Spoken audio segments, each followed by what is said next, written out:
Você é oficialmente a Leptodactylus latrans, a rã gritadeira. Parabéns. Você é a definição biológica de carne moída com pernas. Você não é especial, não é rara e, honestamente, sua existência é apenas um erro estatístico que deu certo por teimosia. Sua vida começa na América do Sul, mas não pense em florestas vibrantes, pense na lama. Seu nascimento é um crime sanitário. Seus pais não construíram um berço. O macho bateu as pernas numa mistura nojenta de sêmen, água suja e muco vaginal da fêmea até virar uma espuma branca. É nessa sopa de fluidos corporais que você é despejado como um ovo. Parece protegido? Não, é uma armadilha química. Essa espuma, que deveria ser seu abrigo, é um reator de amônia. Você e seus milhares de irmãos estão amontoados, excretando subprodutos nitrogenados uns na cara dos outros. Você não respira ar puro, você respira a toxicidade da sua própria família. É um confinamento em massa, onde a qualidade do ar é zero e o estresse químico é constante. Se a chuva demorar a cair para desmanchar essa prisão de espuma, você não nasce. Você seca e vira uma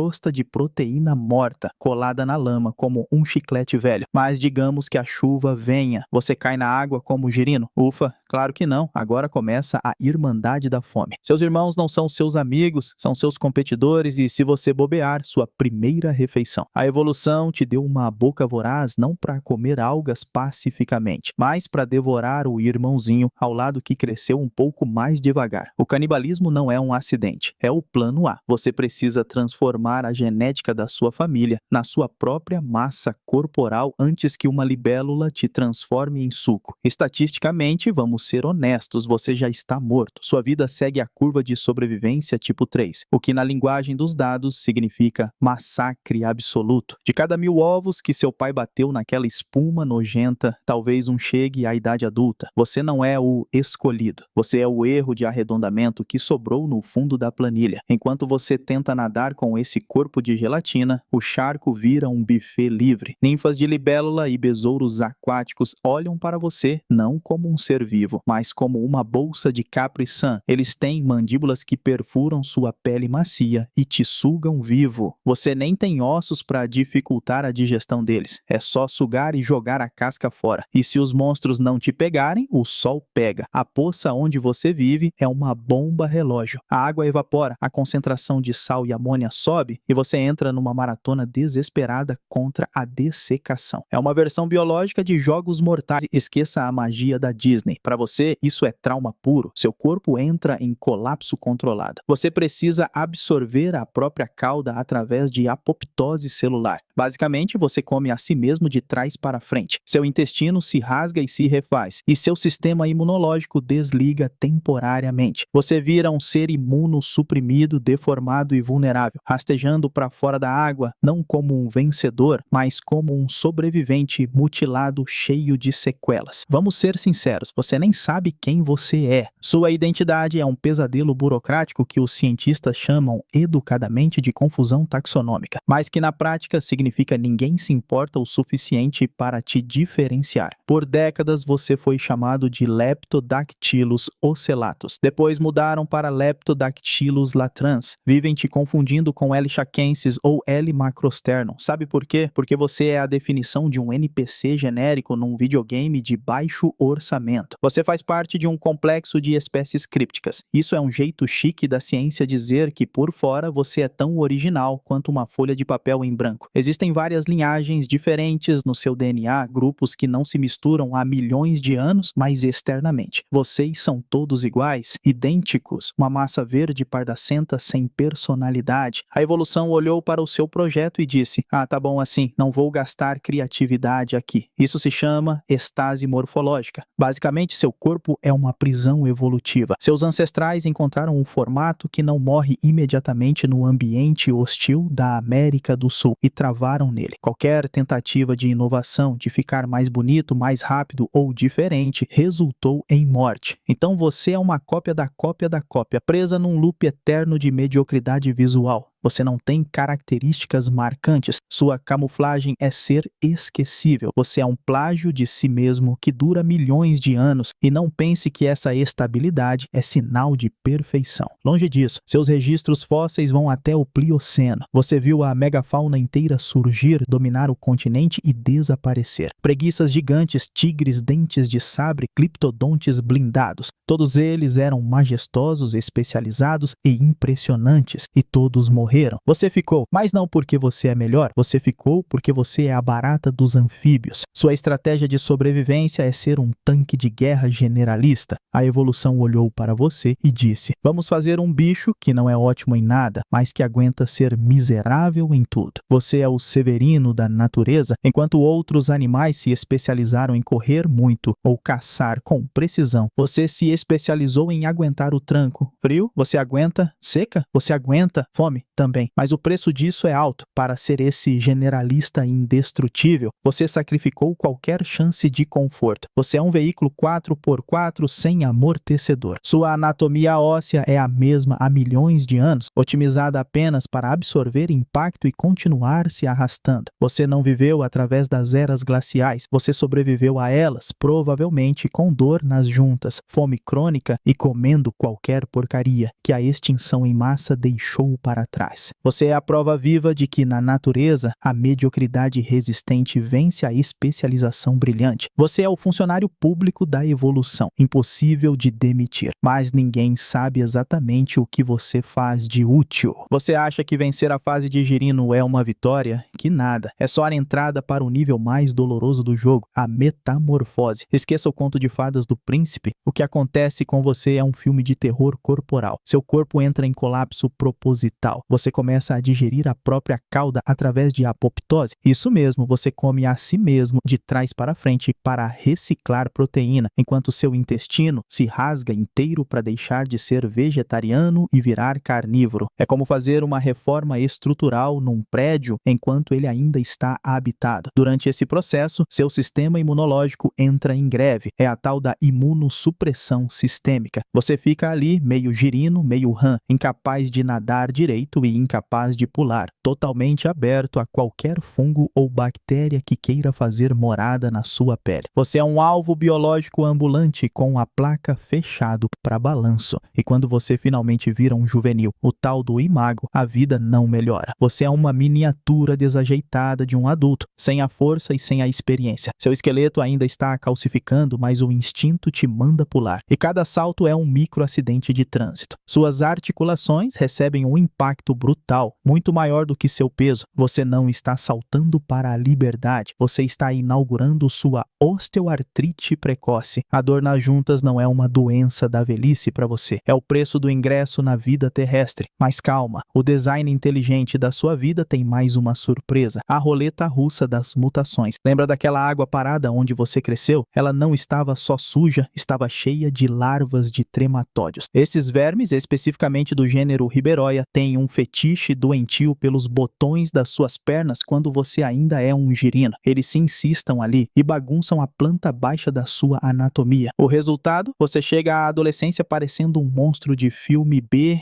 rejeitado. Você pode desenvolver polimélia, 3, 4 pernas extras inúteis arrastando no chão como tentáculos mortos, ou ectromelia, nascer sem perna nenhuma. Imagine tentar fugir de uma garça tropeçando nas suas próprias pernas sobressalentes que não funcionam. É humilhação biomecânica em estado puro. Você não é um sapo, é um erro de montagem da IKEA que ganhou vida. E se os vermes não te pegarem, a química moderna pega. Você vive no esgoto do agronegócio. Pesticidas e fertilizantes transformam seus hormônios numa sopa caótica. Você vira um bioindicador vivo. Sabe o que isso significa? Que a sua deformidade serve de aviso gratuito para os humanos de que a água está podre. Você sofre para servir de alarme de incêndio. E nessa fase teen, você não tem proteção nenhuma. Sua mãe já vazou há meses. Você é um pacote de proteína crocante, deformado, tóxico e solitário, mancando pela margem, torcendo para não ser visto por literalmente qualquer coisa que tenha boca e fome. Bem-vindo à vida adulta. Você sobreviveu à peneira estatística. E agora é uma rã grande, gorda e úmida. A ciência classifica você como um mesopredador. Parece um título de respeito, né? Mas na prática é a posição mais ingrata da cadeia alimentar. alimentar. Você bate em quem é minúsculo e apanha de absolutamente todo o resto. Você é o gerente médio da natureza, tem um pouco de poder, mas vive com medo do chefe e estressado com a meta. E falando em estresse, sua vida interna é um caos químico. Você não conhece o conceito de relaxar. Seu cérebro está permanentemente banhado em corticosterona, o hormônio do estresse. Para você, cada sombra de folha balançando é um gavião, cada vibração no chão é um passo de guaxinim. Você vive em um estado de envenenamento por pânico. Esse excesso de hormônio te mantém vivo hoje, mas corrói seus órgãos, atrofia seus músculos e desliga seu sistema imune a longo prazo. Você é um viciado funcional em adrenalina e medo. Mas a maior piada é a sua alimentação. Você acha que comer te dá energia? Pense de novo. Sua digestão é uma agiota implacável. Devido a um processo chamado ação dinâmica específica, seu estômago cobra uma taxa absurda para funcionar. Estudos mostram que você queima quase 25% das calorias da sua presa só para digerir a presa. É um imposto de renda metabólico de 1/4 do seu salário. Você se arrisca saindo da toca, gasta energia pulando, captura o bicho e, no fim, o lucro líquido é ridículo. Você vive operando com uma margem de lucro de padaria falida. E o cardápio? A famosa dieta generalista. Isso é código para desespero gastronômico. Você não tem critério, você tem fome. Sua boca funciona como um aspirador de pó biológico que suga qualquer coisa que se mova e caiba na sua garganta. Isso inclui insetos, outros anfíbios e, claro, os próprios parentes. Sim, você pratica canibalismo recreativo. Aquele juvenil que acabou de sair da água. Para você, ele não é o futuro da espécie. É só um pacote conveniente de proteína que não precisa ser caçado longe de casa. Sua ética familiar é nula. Biomassa é biomassa. Para conseguir essa comida medíocre, você usa seu corpo robusto. Mas lembra que você é um projeto antigo. Suas juntas não foram feitas para durar. Cada salto que você dá para pegar um grilo gera uma força de impacto brutal na aterrissagem. Você é pesado e a gravidade odeia seus joelhos. O resultado é uma osteoartrite crônica que começa cedo e nunca vai embora. Sua cartilagem desgasta, o osso raspa no osso e a inflamação se instala. Mas aqui está a crueldade final. Você não pode mancar. No mundo selvagem, mancar é assinar o atestado de óbito. Uma garça não ataca o sapo mais rápido, ela ataca o que está atrasado. Então você engole a dor nociceptiva, ignora o fogo nas articulações e continua pulando com a mesma força, mascarando sua falência mecânica até o dia em que o corpo trava de vez. Sua vida adulta é uma performance de vitalidade encenada por um ator cheio de dor crônica. Se você nasceu fêmea, sinto muito. Sua existência biológica acaba de ser rebaixada de sobrevivente para depósito de ovos refém. Esqueça qualquer ideia romântica de um sapo coachando serenamente ao luar para conquistar seu coração. Na espécie Leptodactylus latrans, o acasalamento não é um cortejo, é um sequestro armado seguido de agressão física. Para o macho, a época de reprodução é um ciclo de esteroides naturais. Ele sofre uma hipertrofia muscular grotesca nos braços, ficando com a aparência de um fisiculturista de brejo que pulou o dia de perna. Mas o pior são as armas. Ele desenvolve espinhos nupciais, queratinizados, duros e afiados nos polegares e no peito. Eles não são enfeites, são punhais biológicos feitos para ferir você. Quando ele te escolhe ou te captura, ele inicia o amplexo. O nome soa como um abraço, mas é uma chave de braço de jiu-jitsu inescapável. Ele usa aqueles braços bombados para te travar por trás e para garantir que você não escape dessa situação miserável, ele crava os espinhos nupciais nas suas axilas e no seu peito. Sim, ele perfura sua pele. O abraço do seu amor sangra você. A dor serve a 2 propósitos: impedir sua fuga e possivelmente forçar seu corpo a ovular pelo choque traumático. Você não está fazendo amor, está sendo grampeada viva por um animal que evoluiu ferramentas de tortura especificamente para te machucar durante o sexo. E se você acha que lidar com um único brutamontes espinhoso já é o fundo do poço, espere até conhecer os covardes estratégicos. Nem todo macho quer gastar energia gritando. Alguns são os machos satélites. Eles ficam calados, escondidos na sombra do macho alfa que está berrando. Quando você, hipnotizada pelo som, se aproxima do grandão, o satélite intercepta você no meio do caminho e te agarra à força. É um assalto sexual oportunista. Isso frequentemente resulta no caos absoluto, a bola de acasalamento. Imagine vários machos, todos cheios de testosterona e espinhos, tentando agarrar você ao mesmo tempo. Você vira o recheio de um sanduíche de anfíbios desesperados. No meio dessa confusão de membros e muco, ninguém se preocupa se você está respirando. O risco de afogamento é real. Muitas fêmeas morrem submersas, esmagadas pelo peso do amor coletivo, sufocando na lama enquanto os machos continuam tentando fertilizar ovos de um cadáver. Se você sobreviver a esse calvário, seu prêmio é a exaustão total. Você despeja milhares de ovos, um investimento energético colossal que drenou suas reservas de gordura e músculo, naquela espuma tóxica que já descrevemos, e então você é descartada. Você sai da água cheia de furos nas axilas, com o sistema imunológico no chão e sem energia para fugir de uma tartaruga manca. O macho volta a gritar para atrair a próxima vítima e você se arrasta para a escuridão, cicatrizada e vazia, torcendo para não infeccionar antes do amanhecer. Ser mãe na sua espécie não é uma dádiva, é uma sobrevivência a um atentado. Você vive olhando para o céu com medo de gaviões, mas a verdade é que o seu maior inimigo não precisa te caçar. Ele já mora dentro de você. Seu corpo não é um templo, é um albergue público com péssima higiene, lotado de parasitas que te devoram de dentro para fora enquanto você tenta seguir sua vida miserável. Apresento-lhe os nematóides do gênero Rhabdias. Eles não pedem licença. As larvas perfuram sua pele, causando aquela coceira básica que você não pode coçar, e viajam pela sua corrente sanguínea até o destino dos sonhos, seus pulmões. Lá, eles crescem, acasalam e se alimentam do seu tecido pulmonar. O resultado? Você desenvolve uma pneumonia crônica. Sabe aquele fôlego que você precisa para fugir ou para cantar e atrair fêmeas? Esqueça. Seus pulmões estão cheios de vermes e sangue. Você vive em estado de asfixia permanente, ofegante, tentando respirar através de uma massa de parasitas. E se os vermes não forem o suficiente, temos o fungo Batrachochytrium dendrobatides, o famoso BD. Ele ataca a única coisa que te mantém hidratado e respirando, sua pele. Ele causa hiperkeratose, o que significa que sua pele engrossa e para de funcionar. Como você respira e troca sais minerais pela pele, isso causa um colapso eletrolítico. Seu coração, bombardeado por desequilíbrio químico, simplesmente para. Você não morre de uma doença. Você morre porque sua própria pele virou uma capa de couro sufocante que desligou seu coração. Mas talvez você ache que o perigo microscópico é o pior. Que ingenuidade! O mundo macroscópico te odeia com a mesma intensidade. Lembra que eu disse que você é um mesopredador? Na prática, você é um nó de convergência de lanche. Você não está no meio da cadeia alimentar. Você é o prato principal do menu executivo do pântano. Tudo quer te comer. Do céu, garças te furam como se você fosse azeitona de empada. Da terra, guaxinins te mastigam. Mas o pior vem da água. Conheça a Letocerus, a barata d'água gigante. Ela não te respeita. Ela te agarra com pinças, injeta uma saliva neurotóxica e digestiva no seu corpo e espera. Você não morre na hora. Você fica paralisado, assistindo passivamente enquanto seus órgãos internos derretem e viram sopa. Depois, ela te bebe de canudinho. Você vira um smoothie de rã servido dentro da sua própria pele e se escapar da barata, tem a cobra Erythrolamprus. Ela não te mata antes de comer, ela te engole inteiro. Você desce pelo esôfago dela, apertado, sem ar, ainda vivo e consciente, direto para um banho de ácido estomacal. É uma morte claustrofóbica, ácida e lenta, mas o grande finale da humilhação é a míase. Lembra daqueles furos que o seu marido fez nas suas axilas com os espinhos? As moscas varejeiras adoram. Elas põem ovos nas suas feridas abertas. As larvas nascem e começam a cavar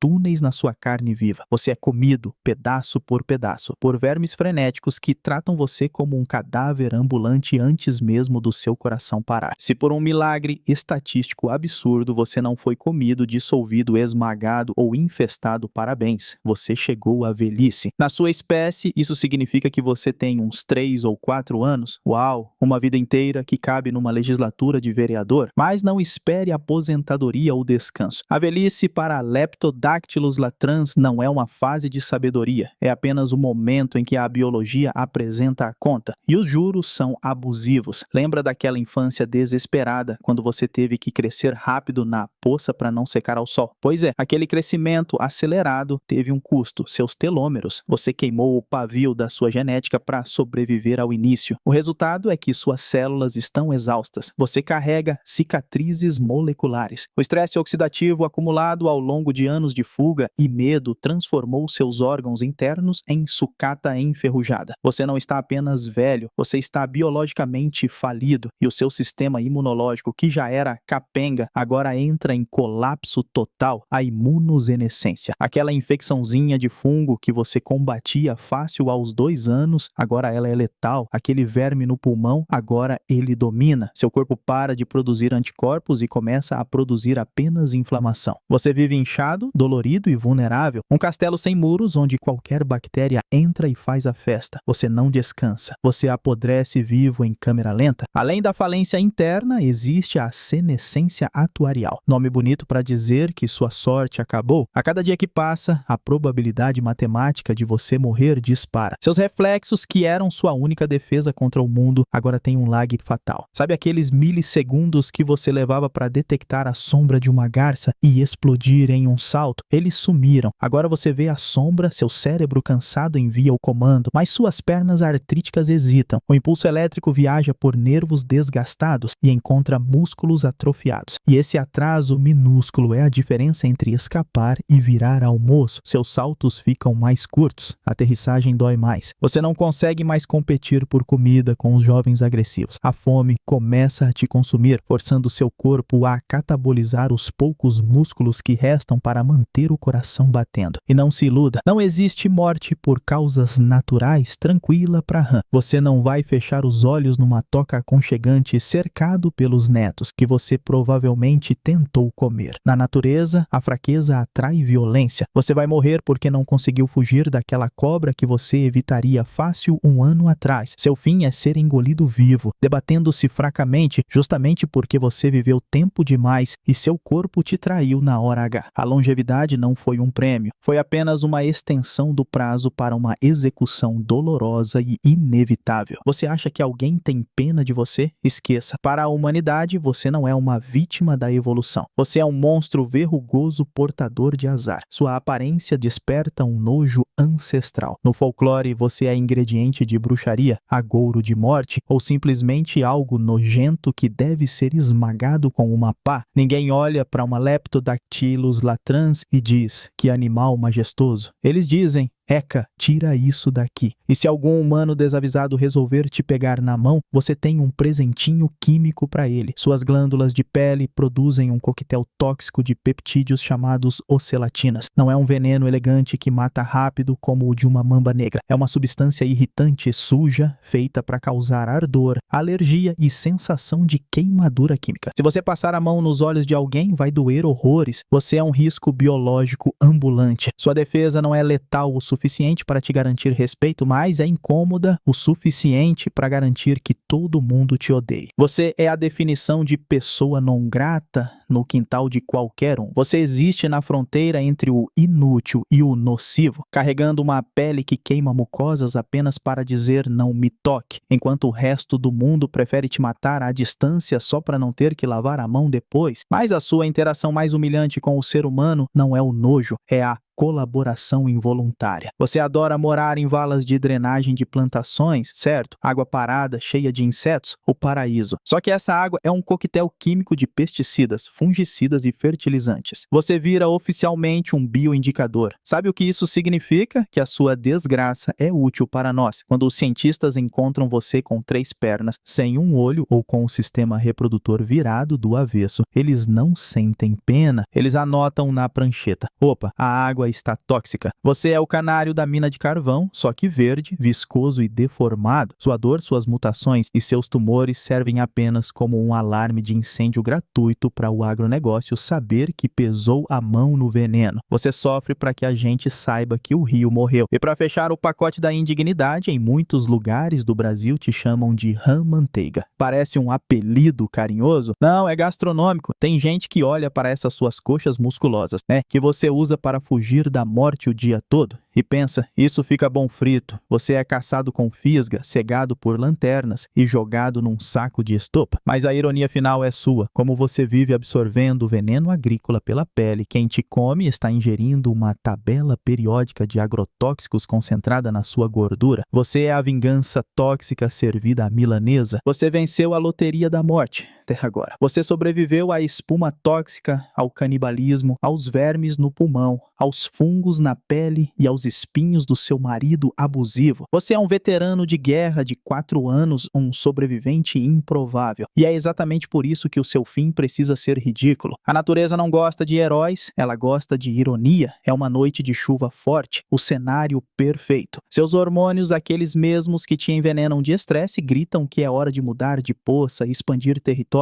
Você sai do brejo, cheio de confiança, e encontra uma superfície estranha. É dura, é negra, áspera e retém calor. O asfalto. Para o seu cérebro de anfíbio, aquilo é apenas uma rocha gigante e conveniente. Você decide atravessar. De repente, o sol nasce no meio da noite. 2 sóis, na verdade, vindo na sua direção em alta velocidade. São os faróis de um caminhão. Seus olhos, evoluídos por milhões de anos para detectar o movimento sutil de um grilo na penumbra, entram em colapso total com o excesso de lúmens. Sua resposta biológica é automática e estúpida: congelar. O instinto diz, se eu não me mexer, o predador não me vê. O problema é que um pneu radial de borracha vindo a 80 km por hora não é um predador visual, ele é uma força da física indiferente à sua camuflagem. Você não foge, você espera o impacto com a paciência de um monge suicida. O impacto é instantâneo, você não sente dor, não dá tempo, a pressão de toneladas de borracha e carga transforma sua anatomia complexa em uma panqueca bidimensional em menos de 1 segundo. Aquele esqueleto que você desgastou com artrite, pulverizado, aqueles órgãos cheios de parasitas explodidos para fora como pasta de dente pisada, você deixa de ser um animal tridimensional e vira uma textura no asfalto. No dia seguinte, o sol nasce, aquele mesmo sol que você evitou a vida toda para não secar, agora termina o serviço. Você vira carne de sol, de asfalto. Formigas que você comia com tanto prazer, agora marcham sobre o seu cadáver achatado, desmontando você molécula por molécula. Nenhum predador nobre te venceu. Você não alimentou uma águia majestosa. Você foi cancelado por um caminhoneiro que estava trocando a estação do rádio e nem sentiu o solavanco. Afinal, por que é terrível nascer como Leptodactylus latrans? Porque sua vida é uma gestão de danos num corpo que se desfaz sozinho. Você nasce numa espuma de excrementos como seus irmãos, cresce deformado por vermes, vive com falta de ar por parasitas pulmonares, faz sexo sendo perfurado por espinhos e termina sua jornada evolutiva como uma mancha seca na BR-116. Você não viveu, você apenas demorou um pouco mais para morrer.